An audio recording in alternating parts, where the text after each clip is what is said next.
My name is Billie Eilish. Billie Eilish. My name is Billie Eilish. With music,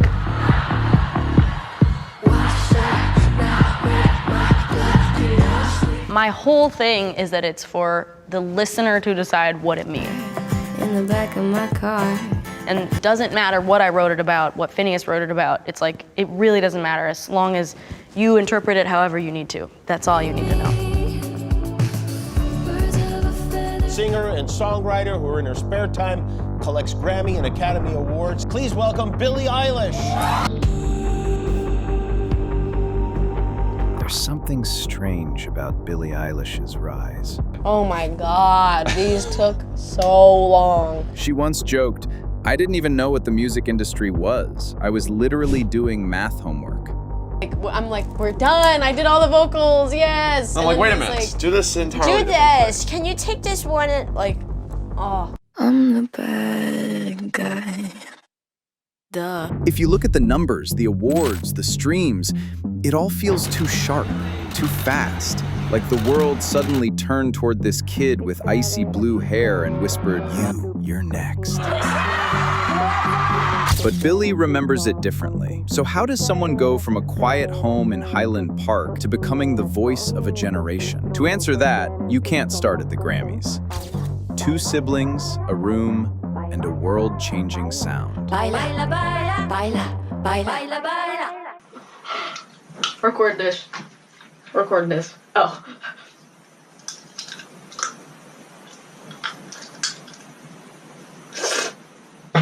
A room, nothing special. A bed, a desk, bookshelves cluttered with things. No grand dreams, no expectations, just 2 siblings.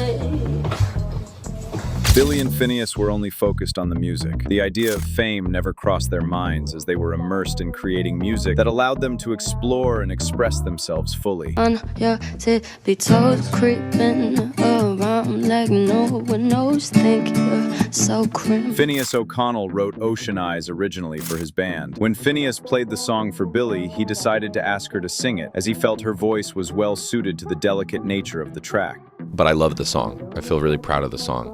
And I go home and I'm like, I think a girl should sing this song. Hey, Billie, do you want to sing this song? She was like, yeah. Billie's voice gave the song a unique, haunting quality that resonated in a way Finneas hadn't anticipated. And that's why people heard it. What if that's all it takes? To stop pretending and just let it be. It's funny how the best things unfold when you're not trying to control them. Was the start of everything. I think within about a week it had 1,000 streams, which is not many now, but what do you want people to take away from the album? I have a memory, I think, of like, I don't know what was going on that night, but it was pretty late. Like we uploaded at like 9 p.m. When the world first listened to Billie Eilish, what did it hear? Ocean Eyes didn't have the fanfare that most songs get. It was just a simple upload. But that upload? That was amazing. It grew. The numbers, the shares, the comments. It happened so fast that Billie couldn't even catch her breath. The thing with us is because we grew up in that house and every day, all day, we could hear each other sing and write. So it was like 13, I think it was my birthday was like the next month, and I just remember things were just like building around me, and I just was like, whoa, what? I didn't sign up for this, she said. But why was she surprised? Isn't fame inevitable once something begins to matter? At first, nothing changed. They stayed in that small room. Their rhythm stayed the same. But here's the question. Did they even know what was happening as the world started to look at them? like the accounts and like, I don't like calling them fans because that's not what they are. They're just like my people. What happens when the world starts writing your story for you? Billie once said, "Everyone had an opinion on who I was before I even figured it out." Never been more doubtful in our entire life. We all feel that pressure. It's never one moment of like, wow, we did a really good job. The weight of others' expectations, especially when we're still trying to figure ourselves out.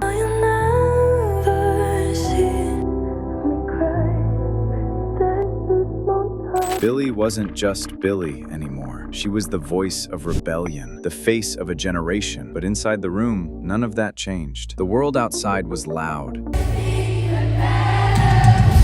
The pressure never stopped. What do you do when the world moves faster than you can think? Finneas didn't try to fix it. He followed her rhythm, created space when she needed it, and gave her room to breathe. Isn't that what mentorship really is? Giving someone the space to be themselves. That's what it was. I was looking through my voice memos and I saw something that said Grart. The music they made in that space was haunting. Tracks like Bury a Friend and When the Party's Over weren't like anything on the charts. They felt like secrets whispered in the dark, minimalistic, atmospheric, raw. Billie's voice, soft yet unsettling, floated over Finneas's haunting beats. They weren't chasing hits, they were chasing truth, and that's what set them apart. Finneas wasn't trying to create a hit. He was creating a space for Billie's voice to be heard. In the world, it caught up eventually. Birds of a feather, we should stick together. We tend to fetishize the studio, imagining that perfection requires isolation. But in that cramped bedroom, the limitation became the aesthetic. You aren't just hearing a song, you're hearing the texture of a room. And even better. I love that idea. It doesn't have to be forever, but if it is forever, even better. The air conditioning, the creaking chair, the claustrophobia. Finneas understood the first rule of guidance. You don't fix the unease, you amplify it. He took the intrusive thoughts keeping Billie up at 3 a.m. and turned them into a bass line. By speaking only to themselves, they accidentally spoke for everyone else. This person's very similar to you in a lot of ways. Yeah. Birds of a feather. Fly together.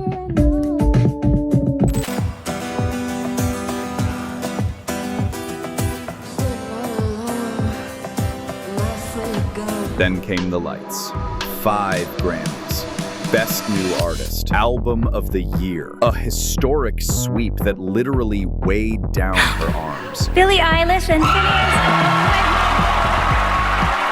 Holding that goal, it felt less like a victory lap and more like a glitch. How does a sound made in pajamas, fueled by burritos and anxiety, dismantle the music industry? In the flashbulbs, the world saw a global superstar, but Billie just saw Finneas, the visual anchor that kept the absurdity of the moment from swallowing her whole.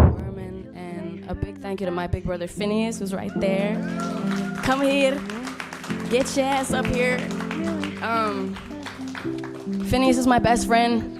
My big brother, he's 4 years older than me, and we've been best friends kind of forever, and he's the only reason I'm anywhere in the whole world. He's probably the only reason I'm alive. I would just like to thank Billie for being, naive in her trust of a 17-year-old who had no idea what he was doing, who was incredibly ambitious and thought every idea I had was the best idea. And I couldn't be more proud of every song that I've made with you. We obsess over talent, but we rarely talk about the safety required to unleash it. Finneas provided the architecture for Billie's storm, and that's the truest definition of mentorship. It isn't about molding someone in your own image. It's about listening loud enough so they can finally hear themselves. It's about building a floor so they don't fall when they decide to run. They proved that with the right guide, you don't need the world's permission to matter. You just need one person to witness you. All the beautiful things in